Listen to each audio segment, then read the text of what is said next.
Deep in the shadows, I know it's hard to put one foot in front of the other.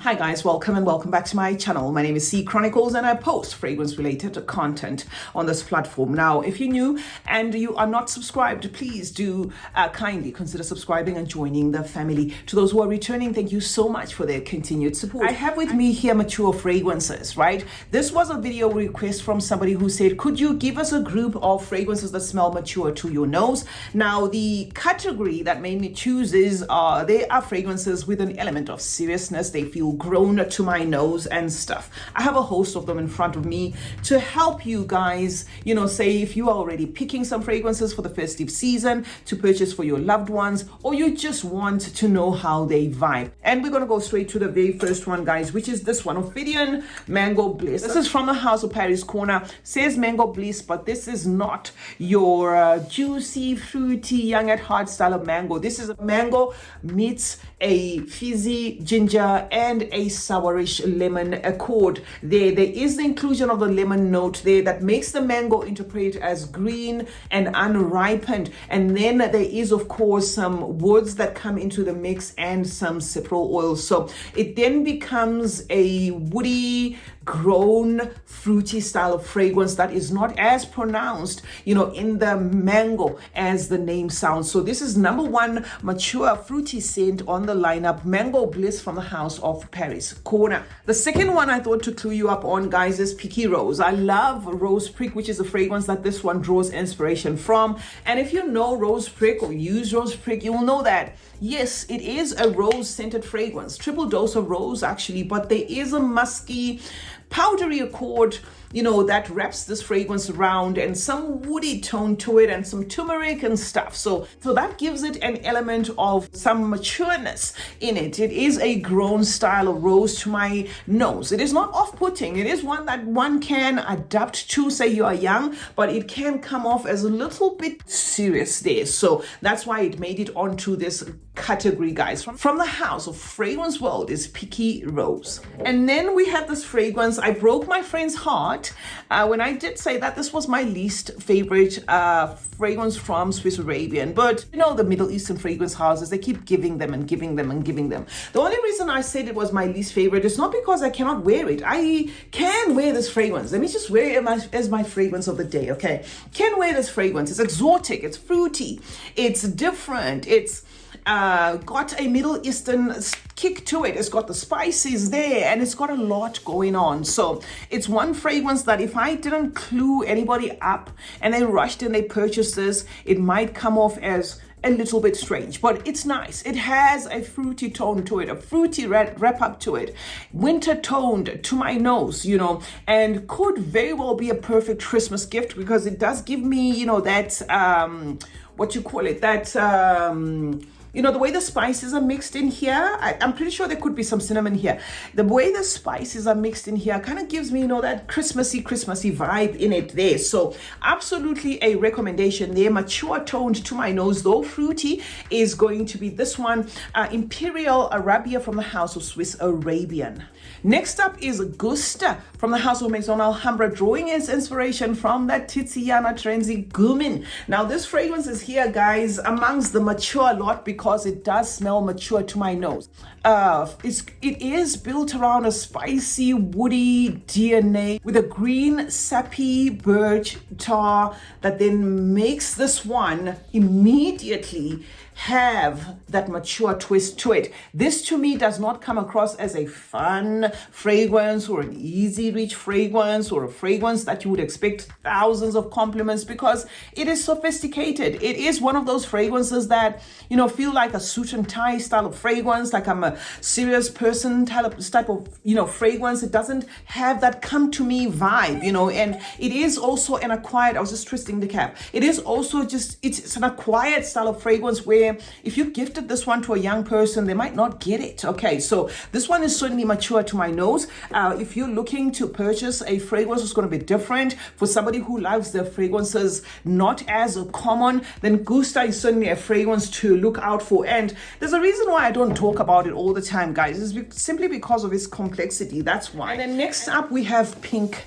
to pink. I don't know why they call this one pink to pink. Well, maybe because of the guava. Okay, it does have the guava note, and the guava, when you open the guava, I'm going to put the guava there on the screen. It does. We do have pink guavas. We have white guavas, but the name pink to pink can be a little bit misleading, because say I was a teen and I walked in a shop and I saw pink to pink, chances are I'll just jump for this fragrance. Now, it's going to have the fruity kick of that guava in its prominence, and I think the guava then mixes with some berries there, possibly raspberry and stuff. I didn't bother to check the notes again, but what I can tell you is there's a leather note that comes into the mix, mixing with this guava, where it then takes a serious direction. Is something in here that then starts to feel, I'm trying to find a word that's going to make it as photorealistic as possible without calling it animalic, but as soon as that leather weight comes in, it starts to give you like a I don't know whether I should call it oily or an industrial thing, like a chemical thing. So this is not an easy fragrance to carry, guys. It does have the guava, and I can smell the guava in its prominence because I do have a lot of guavas. I mean, if you watch my second channel, you would have seen that I do have a lot of guavas, to an extent that we make guava juice, guava pickle, guava this, guava jam. And I do get the guava, but there is that leather thing, that leather accord that comes into the mix there with the moss, and then just makes this one serious. So it's here for that reason, guys. This is a mature scent, pink to pink from the house of Latif. Next up, guys, is from Pandora, a subsidiary of Paris Corner, and this one is a static Le Parfum, drawing its inspiration, guys, from that Elixir Le Parfum. This is certainly a mature scent. If you have used Elixir Le Parfum, you will know that the reason why it's here is because it comes off as powdery, musky, that sort of thing. There is an African orange flower here and an overdose of some honey, and the two seem to be doing a push and pull there. And what you end up with is a very musky, powdery, grown style of scent with a rosy nuance and all that. So this is certainly one that, even if you are to purchase for a mature person, you have to make sure that they love powdery scents, because it has that powdery serving on steroids. So I wouldn't personally say, oh, this is a mummy scent, because it depends on the sort of mother you're purchasing it for. Some mothers love their fragrances on a sweet side, for Christ's sake, and the honey in here doesn't really make this sweet. It ends up relenting to that African orange flower or the orange blossom or whatever, and then it just has that heavy weight of the musk they're doing the most. So very powdery, and it's the reason why it's here, guys. A static Le Parfum is certainly a mature scent to my nose. Next up is this one, guys, a Le Rosé from Zumaya. Don't have a problem particularly with this fragrance, but I did rate it as a least favorite of mine from the Zumayas that I have in my collection, because simply put, guys, this is jasmine and some rose, all right? Jasmine and some rose. And the jasmine in here comes off as mature. It's not only the jasmine that's working in here, it also has some osmanthus. So you are to expect like a fruity nuance in this fragrance, but it ends up having like a sour wrap up to it, a seriousness to it, a seriousness to this floral. The rose in itself comes off as green leaning, like a greenish style of rose, not so much on the fruity side, because rose can have like a fruity nuance, it can have a green nuance, it can have a lemony nuance. In this, it gives me off like a lemony nuance, drawing its inspiration from Good Girl Gone Bad. That fragrance on its own, the problem is not with this fragrance, it's the DNA that it's going for. So whether you bought Good Girl Gone Bad, what I'm explaining to you here is exactly what you're going to get from either fragrance. So it is the DNA in itself, guys, that leaves me thinking that Good Girl Gone Bad is not as in the girl. It's like Good Woman Gone Bad, if you ask me, because it doesn't give me girly vibes. It's a mature style of fragrance, this one. This is a serious mature rose fragrance. Next up, guys, is Oudrabi from the house of Pandora, drawing its inspiration from that Montal's Arabian Tonka. Now, this is not really too serious, if you ask me, as compared to some of the fragrances that I brought here. But why I pulled this one out as a cautionary tale is, once I come here, more often than not, and say this fragrance is inspired, let's say, by a Montal or Mancera or Moage and stuff, Some people then just block their ears and say, if it's a Montal, I'll love it. I don't care what it is. I'll just love it, right? This one has the Tonka. It has the spices. It's aromatic, but it's grown. The Tonka is sweet, but it's not like your juvenile style of sweet. It has a mature vibe to it. It is a little bit of a serious fragrance. So yes, you're going to get a sweetened Tonka. And the Tonka in itself is not intimidating because of that sweet feel that it has. But there is something in this fragrance that is CEO-ish vibe. Like I'm at an interview and could you tell us a little bit more about yourself? That's what I get from this fragrance. So it's quite a serious fragrance, guys. Oudrabi from the house of Pandora is one that I thought qualifies, for anybody who's looking for a mature styled type of fragrance. Next up is going to be this one. I thought, let me just put this one next because, again, back to that myth that if a fragrance is drawing inspiration from an amouage, then I don't care what it's going to be. Amouage is up there, so I'm going to like it. For the record, I love F.A. Paris Brush Carmine. I love it.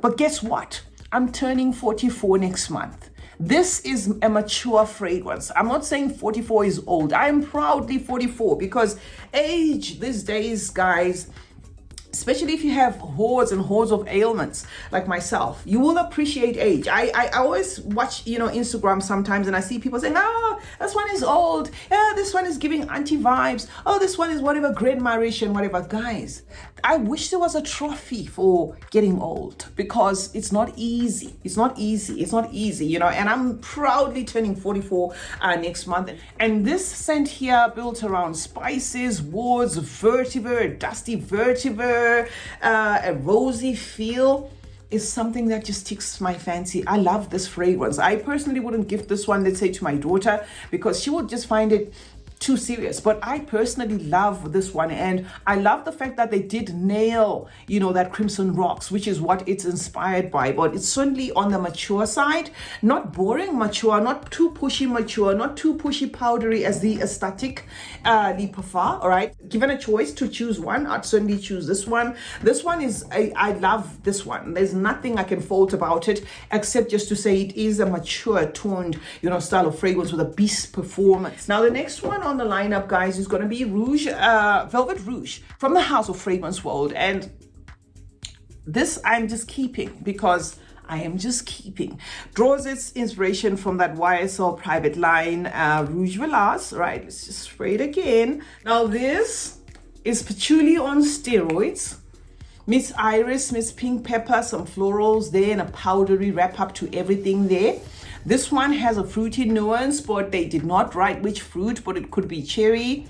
No, not cherry, maybe raspberry, okay? There is a fruity wrap up to this fragrance, but it just gives off a mature, a mature feel to it, a grown feel to it. It does have a powdery kick there, musky, dry down to it there, seriousness a little bit there, and is going to appeal to anybody who loves florals because it sticks to its floralness in as much as the patchouli is a little bit in your face. If you don't mind that earthiness of the patchouli that, is added in here and a little bit of some greenness that the same patchouli adds, you're going to love this one. So it's Velvet Rouge from the House of Fragrance World, drawing its inspiration from that YSL's Rouge.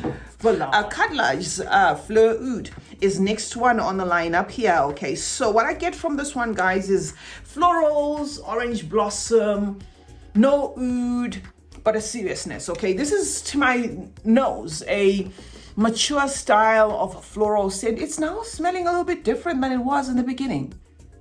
I think I'm liking this one a little bit, but it does have that powdery thing that somehow borderline, it depends on how a powder is done in a fragrance for me.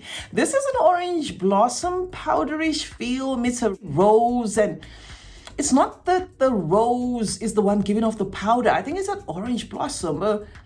It's okay. It does seem like it's still transitioning. I don't know, but certainly mature, still mature. So I'm not wrong by bringing it here. It certainly still is a mature fragrance to my nose. So if you're looking to purchase a fragrance for somebody who is grown and who loves their florals, they're probably going to love this fragrance. No oud detected. I don't know why they decided to call it Fleur Oud. So absolutely recommend this one, guys, as a fragrance that feels grown and that feels serious. Next up is going to be Infinity Elixir from the house of Miss Alhambra. And why I have this one is because it draws its inspiration off that Side Effects by Initio. So a lot of people, again, are going to say, oh, if it's an Initio smell I like, I don't care what it's going to be. I'm just going to love it.